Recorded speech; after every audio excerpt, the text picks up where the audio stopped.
অন্তর্বর্তীকালীন সরকারের দুর্বলতাটাকে বড় করে না দেখে তাদের যে আপনার সদিচ্ছা, তাদের প্রক্রিয়া, সেটাকে বড় করে দেখা উচিত।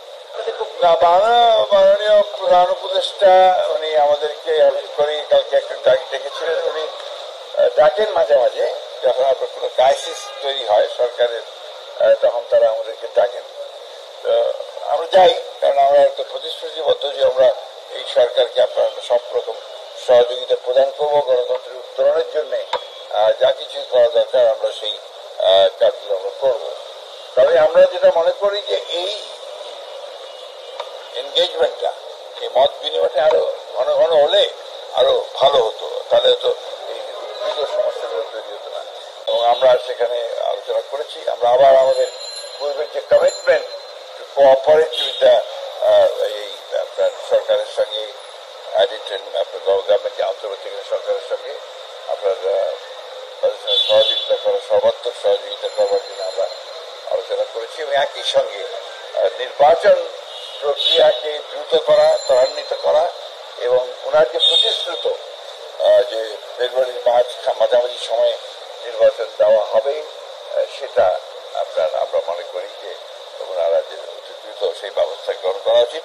এই ব্যাপারে ঘোষণা দিয়ে আপনার কোনো যেন আর অ্যাম্বিগুইটি না থাকে, অস্পষ্টতা না থাকে, সেই ব্যবস্থাটা নেওয়া উচিত। সেটা আমাদের তরফ থেকে আমরা সেটা বলে এসেছি। তিনি বলেছেন যে তিনি সেই ব্যবস্থাটা নেবেন।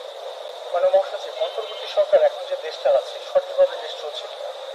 অন্তর্বর্তীকালীন সরকার তো অন্তর্বর্তীকালীন সরকারই, এটা তো আপনার কোন একটা পলিটিক্যাল গভর্নমেন্ট না। স্বাভাবিকভাবেই তাদের কিছু লাইসেন্স থাকবে, এই লাইসেন্স গুলো থাকে। ঘটনা ঘটে বাংলাদেশে, যখন আপনার নর্মাল গভর্নমেন্ট থাকে 15 বছর, তো আপনার একটা ইলেকটেড গভর্নমেন্ট থেকে ফ্যাসিস্ট চলছে, তাই না? তখন লাইসেন্স তো হাজার হাজার করে বেশি ছিল, হাজার হাজার কোটি টাকা ভাই পাচার করে দিয়েছে, সরকার তো কিছু করে নাই। তখন আপনার রাস্তাঘাটে অ্যাক্সিডেন্ট হয়েছে, এয়ারপ্লেন অ্যাক্সিডেন্ট, তখন তো আপনার কেউ কিছু করে না। সুতরাং অন্তর্বর্তীকালীন সরকারের দুর্বলতাটাকে বড় করে না দেখে তাদের যে আপনার সদিচ্ছা, তাদের প্রক্রিয়া, সেটাকে বড় করে দেখা উচিত। আর সবচেয়ে বড় হচ্ছে যে রাজনৈতিক দল হিসাবে আমরা সবসময় যেটা চাইব যে অতি দ্রুত নির্বাচন করে, নির্বাচনের মধ্য দিয়ে একটা রাজনৈতিক সরকার প্রতিষ্ঠা করা। রাজনৈতিক সরকার না থাকলে এই সমস্যাগুলো আরো বৃদ্ধি পায়, সেই জন্য আমরা সেটাই বলেছি। শোনেন, আপনারা যে মিডিয়াতে যেটা দেখেন বা আসে, বা আপনারা দেখান যে রাজনৈতিক দলগুলোর মধ্যে কথার আপনার সরাসরি এইদিকে কখনো পক্ষে কথা, বিপক্ষের কথা, বকাবকি, এগুলো তো রাজনীতির একটা থাকবেই।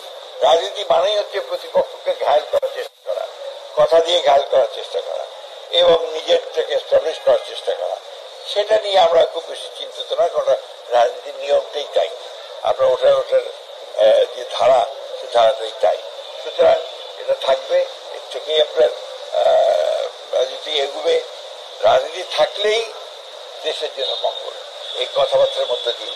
গণতন্ত্র মানে তো শত ফুল ফুটতে দিতে হবে এখন। গণতন্ত্র মানে হচ্ছে সকলকে কথা বলতে দিতে হবে। গণতন্ত্র মানে হচ্ছে প্রত্যেকের কথা শুনতে হবে। এটাই হলেই আপনি একটা শত ফুল ফুটবে, তার মধ্যে থেকে সবচেয়ে ভালো সৌরভ সুবাতাস বয়ে আসবে।